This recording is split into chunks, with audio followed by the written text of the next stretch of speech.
Shalom, selamat malam Bapak Ibu Saudara-saudari yang kasih Tuhan. Jumpa kembali dengan saya Zed Ferry dalam Renungan Malam Pendeta Dr. Erastus Sabdono.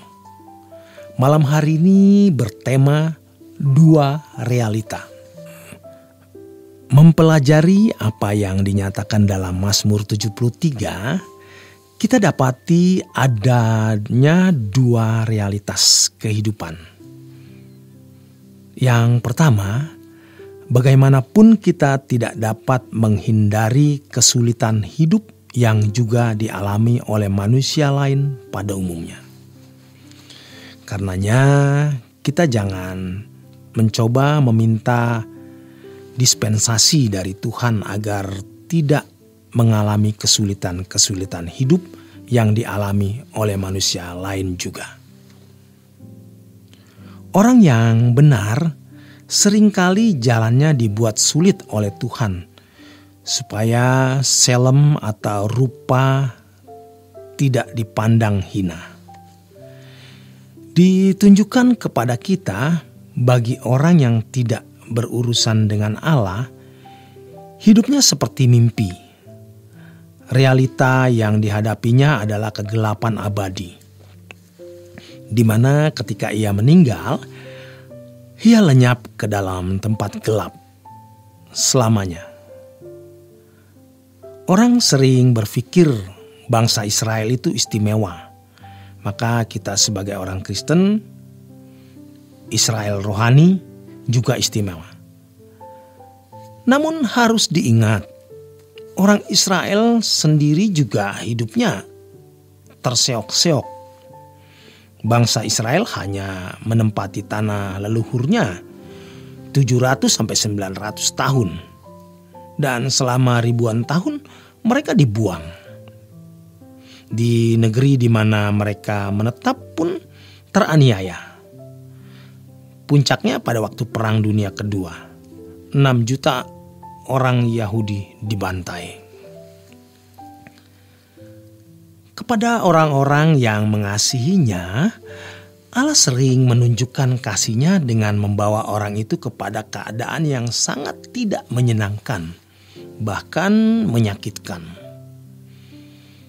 Orang Kristen abad mula-mula, termasuk murid-murid Tuhan Yesus, betapa Tuhan Yesus sayang kepada mereka. Justru hidup dalam penderitaan yang luar biasa.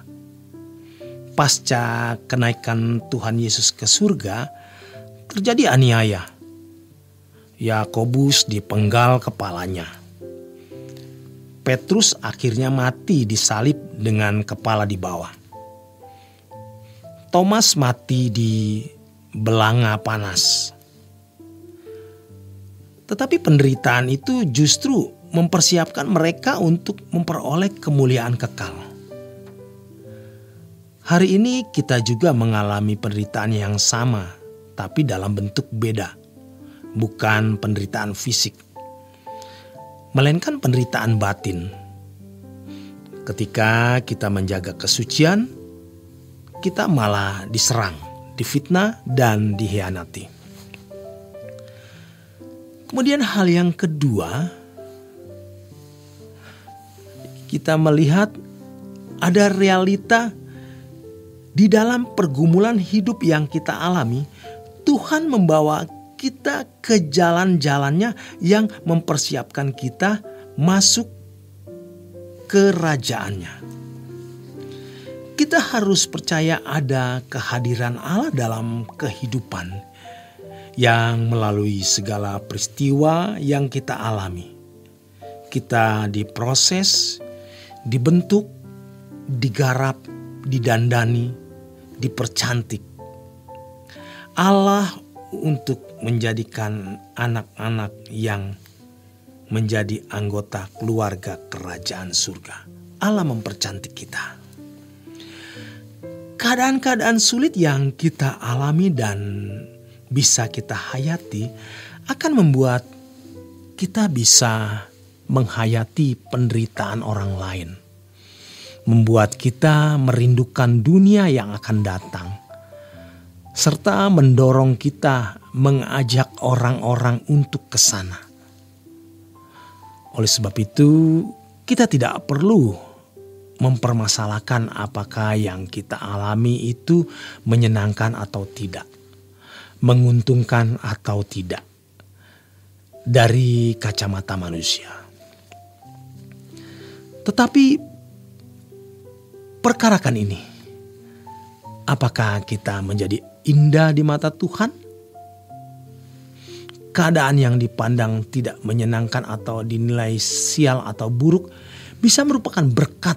Dalam bahasa Ibrani, kata berkat adalah berakah, yang artinya juga the power of life, kuasa hidup.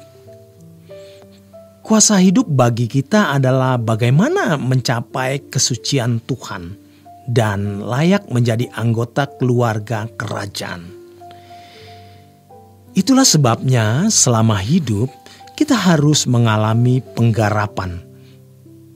Karena itulah harta abadi seseorang. Tuhan Yesus berkata, "Apa gunanya seorang memperoleh segenap dunia kalau jiwanya binasa?" Keadaan sulit yang dihadapi oleh kekasih-kekasih Allah adalah usaha Allah untuk mempercantik mereka, agar mereka layak menjadi anak-anak Allah, guna menjadi mempelai bagi Kristus. Tidak masalah di bumi ini kita tidak dihargai.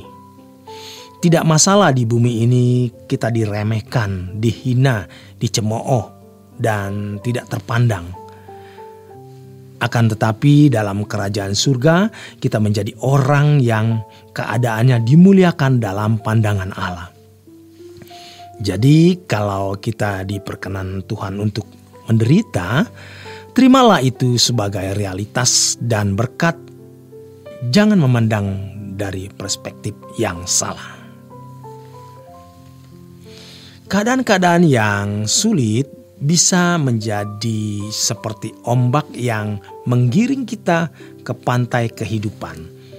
Dan pantai itu adalah Tuhan. Itulah cara Tuhan membela kita. Ini adalah orang yang hidup dalam kawasan ilahi, di mana mereka akan terus memiliki kehidupan di hadirat Allah. Yang diinginannya hanya Tuhan.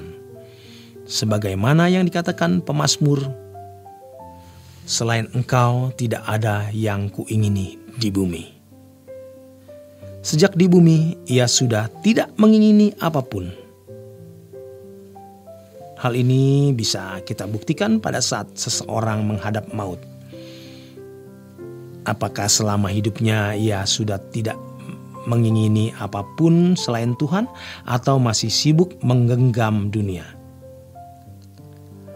Ada orang yang sedang berada di ujung kematian seperti menggapai-gapai sesuatu untuk dipegang atau untuk pegangan.